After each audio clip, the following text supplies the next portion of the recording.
Hi, thanks so much for joining me today. Our wellness topic for today is going to be around mental health. Hi, my name is Sandra Ferris, and I am a personal trainer and health and fitness coach. So, this is our second in our series here, and we're going to talk about mental health. And obviously, that encompasses a lot of different things. We're not going to be able to cover everything, but we're just going to kind of scratch the surface and talk a little bit about some things to look out for and what we can do to help ourselves or help others around us. But if you only take away one thing from these next few minutes, I want you to think about looking out for each other, looking out for yourself.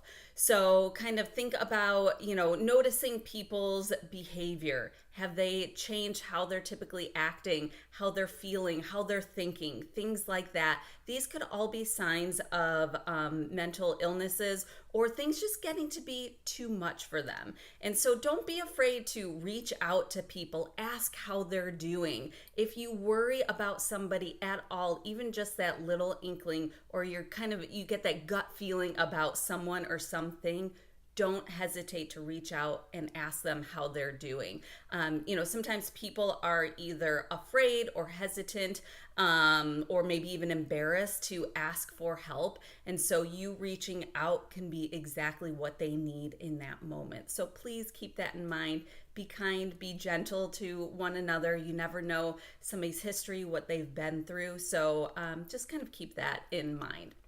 So, what is mental health? So, I'm going to read you a definition. The World Health Organization defines mental health as a state of well being in which an individual realizes his or her own abilities, can cope with the normal stresses of life.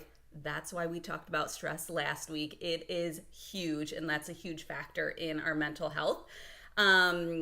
And can work productively and fruitfully and is able to make a contribution to his or her community. So that's kind of a long way of saying it's essentially our cognitive, behavioral, and emotional well-being. So it's basically everything besides our physical selves, our physical bodies, muscles, bones, that kind of thing. So, it's something that is really important to make sure that we are thinking about for ourselves and those around us. And there's kind of this stigma, I think, in our society around mental illness. And when we, hear that term, sometimes we think a lot of really crazy things. And there's, kind of this huge spectrum of mental illness and mental health issues. And I think we just need to be aware of that. And I think we need to make sure that, we're open to people and really thinking about where people are coming from. Mental health issues can stem from things in our lifestyle, things in our environment around us. And yes, some of those things we can change, we can impact those. Some of them we may not be able to. But another factor with mental illness is also our genetics. So some of us might just be predisposed to certain things, and that's not necessarily something that we can always change. So kind of keep that in mind as you're, talking with people, as you come across people or you find things out about people. It's out there. A lot of people struggle with these issues, and I think it's really important for all of us to understand them and to be looking out for some of the symptoms. So I want to first talk about kind of three buckets of things that are probably the most common types of mental health disorders. They are anxiety, mood disorders, and schizophrenia. So anxiety would include things like panic attacks, OCD, PTSD, or different types of phobias. So that's definitely a big one, probably that, we've either experienced ourselves or know plenty of people around us that have experienced them. Mood disorders, probably the most common one that we come across is depression, but it also includes things like bipolar disorder and seasonal affective disorder, which here in Michigan, coming upon winter is a real thing. So kind of keep that in mind, especially as the seasons change. And then schizophrenia, That includes, I would say, maybe more serious types of things, delusions, hallucinations, and just other types of difficulties in processing information. So, what are some of the things that we should be looking out for if we're worried that maybe somebody has some sort of mental illness and we'd like to try to help them? So, some of the symptoms. A really big one is just withdrawal. So, withdrawing from the people that you normally get along really well with, that you have great relationships with, that you're normally close with, but then also withdrawing from activities that you normally had been doing, but now are just not interested in anymore. Changes in sleep. So, sleeping too much or sleeping too little could be a sign. Any sort of abnormal emotion. So, abnormal for that person. So, maybe all of a sudden that person just doesn't really care about anything. Nothing seems to matter to them. Or it could be, the opposite extreme. They're just overly happy and seeming overly happy and overly excited about things. Those could all be symptoms as well. Also, just really low energy can be a really important sign to look out for. And not being able to do just everyday tasks, making dinner, picking your kids up, from daycare, from school, getting yourself to work on time, just normal everyday tasks that you're used to doing day in and day out, all of a sudden now you really struggle with.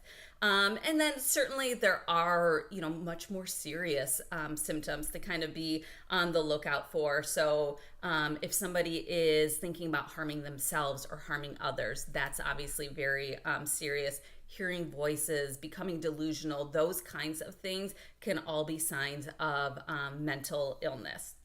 So, how can we handle it? So, I would say the biggest, most important thing is to get help. Now, everybody's going to be a little bit different, and it depends on what type of mental illness you might be suffering from, and just you personally, and kind of what your symptoms are, how it's impacting you, all of those kinds of things. But I would say, definitely the biggest thing is therapy.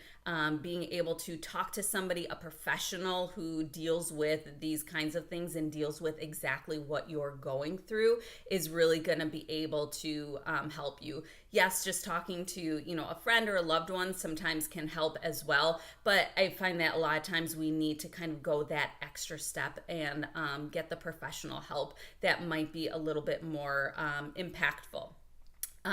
For certain symptoms and certain disorders, maybe it's depression, bipolar, things like that. Sometimes medication is going to be what you need to really make sure that you're able to function, you're able to kind of get your life back and, back to normal, whatever normal, is for you. And then finally, I would say maybe if your symptoms are maybe not quite as severe, just trying some things on your own. So, sometimes, I mentioned before, these could be lifestyle types of things. So maybe you can adjust your diet that may help with some of the symptoms, including some exercise. We talked about that with stress last week, but exercise really just helps with a lot of things, within our body that also kind of impacts our brain, our chemicals in our brain, all of that kind of stuff.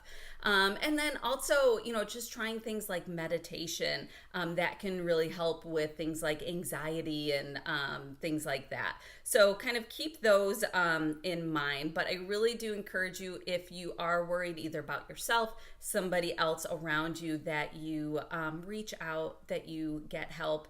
And just talk with somebody about it and, see what you can figure out together with somebody else.